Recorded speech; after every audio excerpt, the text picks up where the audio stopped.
Բարի ողջույն, ռադիո մենքի հարգարժան ունկնդիր, սկսում ենք մեր պարապմունքը, սովորենք շախմատ խաղալ արդեն 19-րդ դասն է, դասի թեման կոմբինացիա հասկացությունն է, որը խիստ կարևորվում է և անմիջականորեն մեր նախորդ դասերի շարունակությունն է, օրգանական շարունակությունն է, և առանց այս թեմայի հասկացության մեր անցած թեման, հիշում եք, 2-3 պարապմունք դաս անցկացրեցինք, մատային բնորոշ եզրափակումներ թեմայի կապակցությամբ, եթե այսօր կոմբինացիա հասկացությունը մենք չյուրացնենք, բնական այդ թեմաները պարզապես ինքնանպատակ կարելի է համարել, չէր կարող օրգանական շարունակություն համարել այս նոր դասընթացի։ Եվ այսպես, ինչպես գիտենք, յուրաքանչյուր նորմալ շախմատային պարտիա, իսկ պարտիան գիտենք ինչ էր, եթե ես որոշ բաներ կրկնեմ, դա նույնպես կարևորվում է նրա համար, որ ինչպես հայտնի ասացվածն ասում, կրկնությունը գիտության մայրն է, չի խանգարի դա, կօգնի, ընդհակառակը կնպաստի, որ ավելի ամրակայվի, ավելի մեր իմացածը մեզ համար դառնա օգտակար, հետևաբար, եթե կրկնում եմ, նշանակում է դա ինքնանպատակ չէ և սա գործի անմիջական հետևյալ պահի համար անհրաժեշտություն է։ Եվ այսպես յուրաքանչյուր նորմալ պարտիա, որ խաղալու ենք մենք աստիճանաբար բնական է ձգտելու ենք դեպի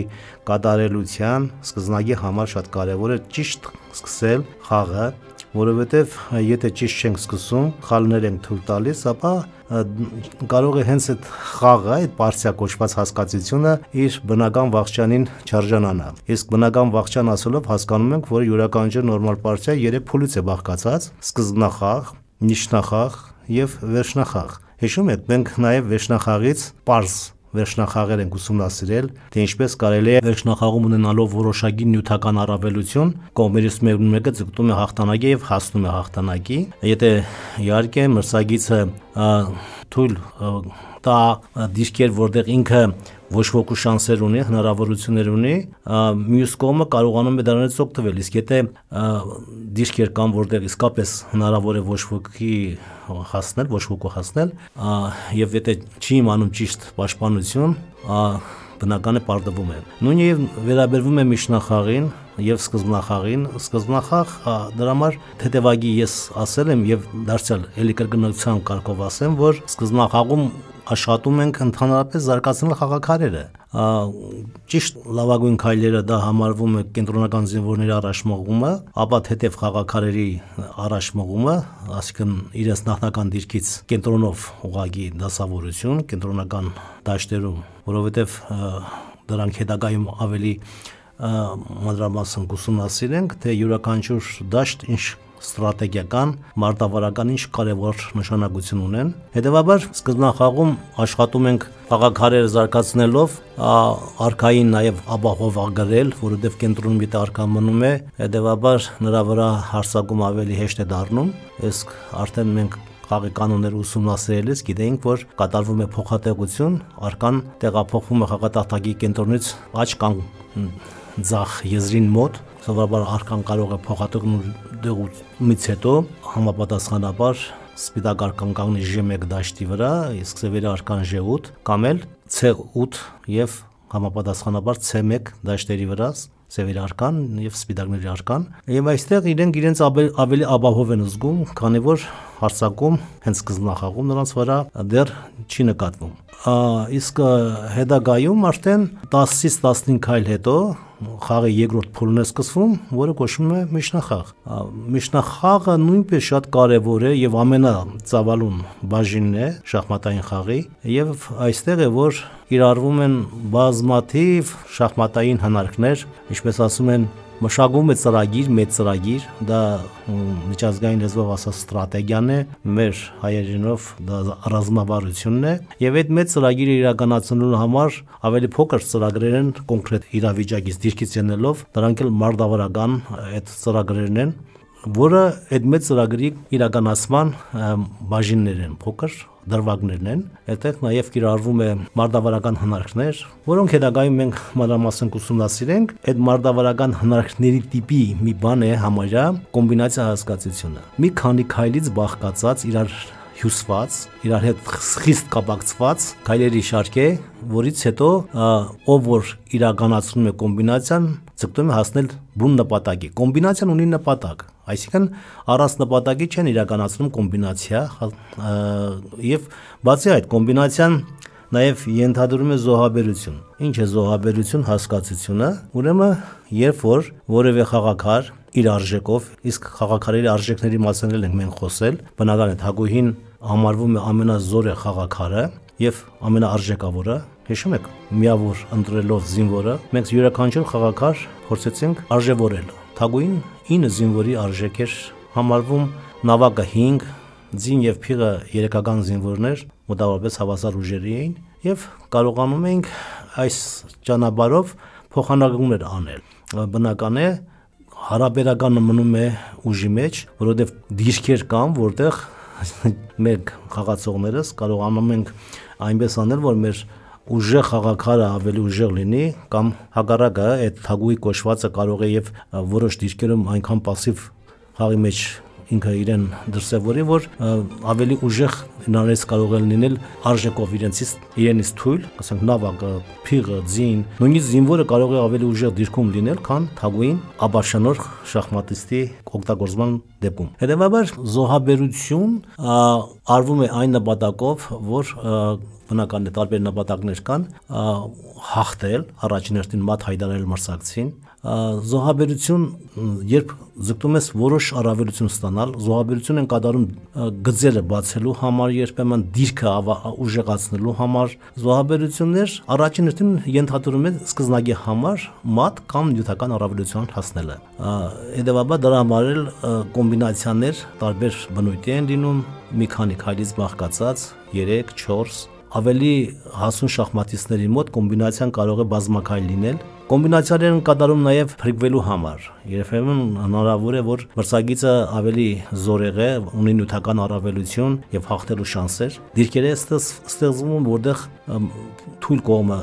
իրականացնում է կոմբինացիա եւ դրանով փրկվում է, կամ հավերժական շախ է, կարողանում հասնել դրան, հիշում եք հավերժական շախի դեպքում անընդհատ շախերի հետևանքով շնորհիվ թույլ կողմը կարողանում է ոչ ոքի պարտադրել մրցակցին, ոչ ոքի պարտադրել եւ կամ էլ հավերժական շախից բացի գոյություն ունի նաև պատ հասկացությունը, որը նույնպես ոչ ոքի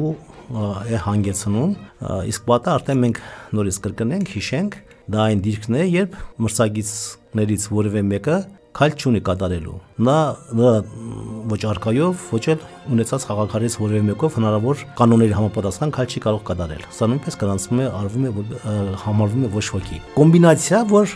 մենք հետագայում ավելի մանրամասն կոմբինացիաների մասին խոսելիս կնկատենք նաև այդպիսի իրավիճակներ եւ կծանոթանանք նաև թե կոմբինացիան ինչպես է հանգեցնում պատի կամ ինչպես է հավերժական շախի կամ դիրքի կրկնության։ Ստիպում ես մրցակցին դիրքը կրկնել, իսկ իրական կամ դիրքի կրկնությունը նույնպես ոչ ոքի է։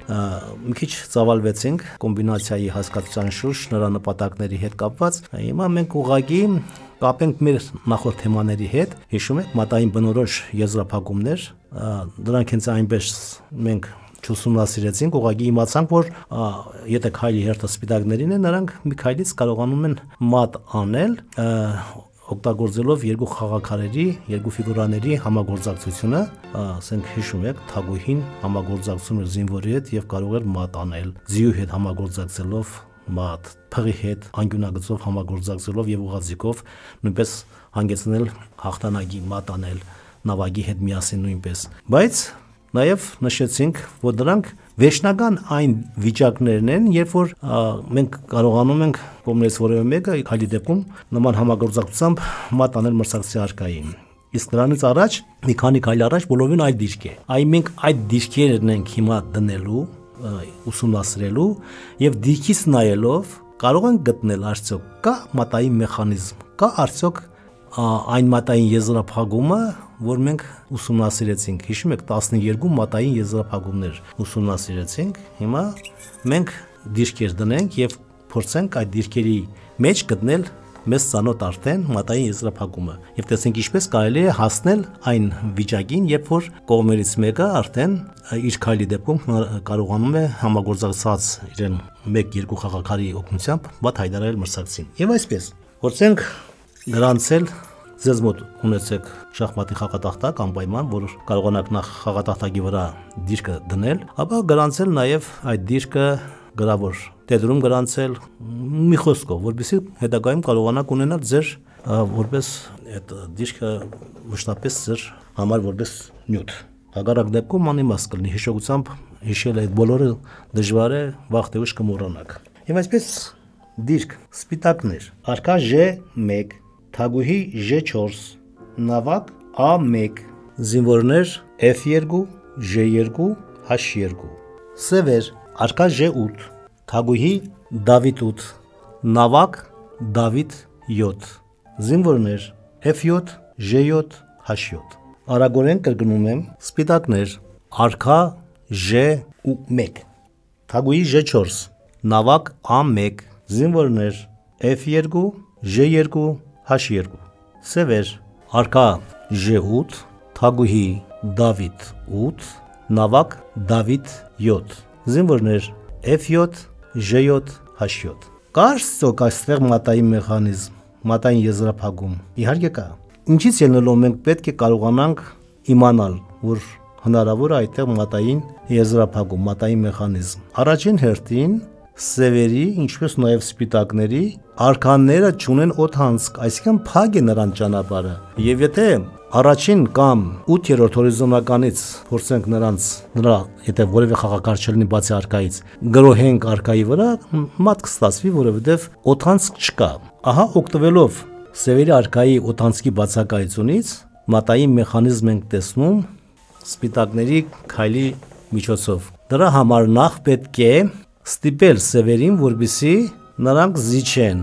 8-րդ հորիզոնականը, այսինքն 8-րդ հորիզոնականը մնա անպաշտպան։ Դրա համար իրականացվում է կոմբինացիա երկու քայլից։ Սևերի արքան, ինչպես ասացինք, չունի օդանցք։ 8-րդ հորիզոնականն պաշտպանում է նրանց թագուհին։ Սևերի թագուհին պաշտպանում 8-րդ հորիզոնականը։ Միաժամանակ թագուհին պաշտպանում է նաև D7 նավակը։ Այսինքն թագուհին երկու ֆունկցիա է կատարում, պաշտպանում է 8-րդ հորիզոնականը եւ պաշտպանում է D7-ի նավակին։ Այսպես ասած, թագուհին մի ձեռքով երկու ձմերուկ է փորձում բռնել, կամ էլի պատկերավոր ասած, թագուհին նստում է երկու աթոռի վրա, ուզում է նստել։ Իսկ դա բնականաբար շատ դժվար է նրա համար եւ արդյունքը հետեւաբար կլինի ողբերգական։ Սպիտակների քայլն է թագուհի J4 վերցնում է D7։ Ինչ է ստացվում։ Թագուհին փոխանակվում է նավակի հետ։ Թագուհին արժեր 9 զինվոր, նավակը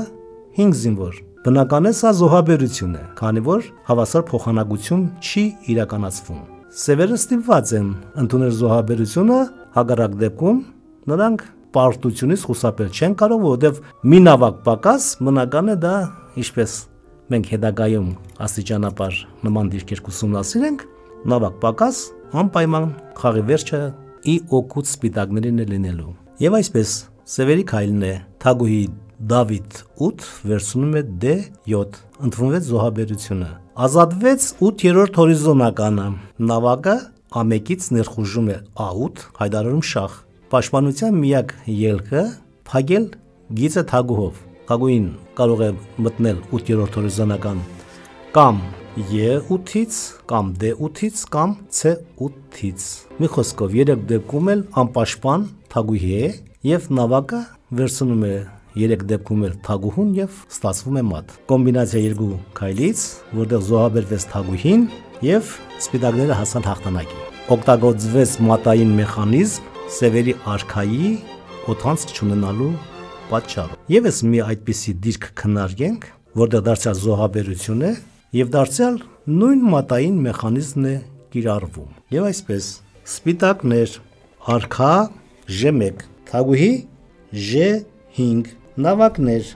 E1, E3, սևեր արքա J8, թագուհի A7, նավակներ A8, Դավիթ 8, զինվորներ F7, J7, H7։ Կրկնում եմ դիրքը սպիտակներ արքա J1, թագուհի J5, նավակներ E1, E3, զինվորներ F2, J2, H2, սևեր արքա J8, թագուհի A7 նավակներ A8, D8։ Կա արդյոք այստեղ մատային մեխանիզմ։ Իհարկե կա։ Մենք դա լավ հիշում ենք։ Հիմա ուղղակի, քանի որ խաղատախտակի վրա նաև ուրիշ խաղաքարեր կան, մատային մեխանիզմը որպեսզի ստանանք, պետք է կատարվի համապատասխան փոխանակում։ Նորից թույլ է սևերի 8-րդ հորիզոնական, որպեսզի նավակները ներխուժեն, կարողանան հարված հասցնել E8 կետից, պետք է որ պաշտպանություն այդ կետի վրա երկու հատ չլինի։ Հիմա նայեք, E8 կետը պաշտպանում է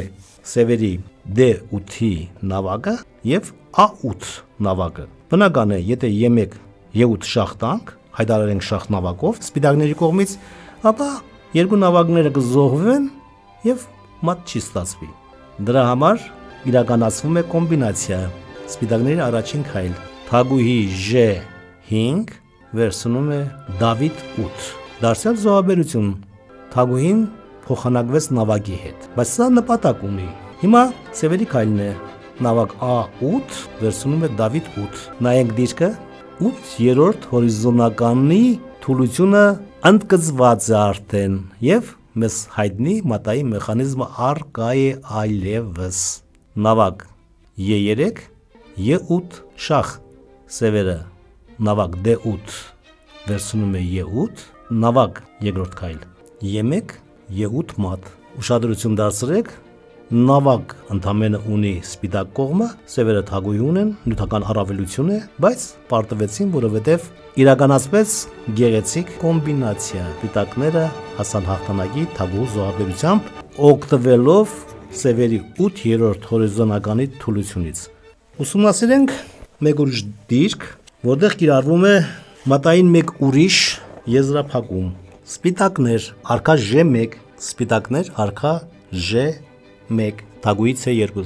նավակներ Բաբկեն B7 եւ E7, զինվորներ F2, J3, սևեր արքա H8, թագուհի H3, նավակ F8, A8, զինվորներ F3, J7, H6։ Նորից նայենք դիրքին, արագ կրկնում եմ, կարող եք խաղատախտակի վրա ունենալ այդ դիրքը, նաև գրանցեք։ Սպիտակներ արքա J1, թագուհի C2, նավակներ B7, E7, զինվորներ F2, J3, սևեր արքա H8, թագուհի H3, նավակ A8, F8, զինվորներ F3, J7, H6։ Թվում է թե սպիտակների դիրքը անելանելի է եւ նրանք մատից խուսափել, կարծես թե չեն կարող։ Թագուհին ներխուժել է արքայական թև եւ զինվորի պաշտպանությամբ, F3 զինվորի պաշտպանությամբ սպառնում է մատ J2 դաշտից եւ պաշտպանության թվում է թե ելք չկա։ Մատային սպառնալիք նաեւ սևերը ունեն A8-ի նավակով։ Եթե A8-ի նավակով շախ հայտարարեն, ապա առաջին հորիզոնականից դարձյալ մատ է։ Ինչ անել, հանձնվել, բայց արիտես որ գոյություն ունի գեղեցիկ կոմբինացիա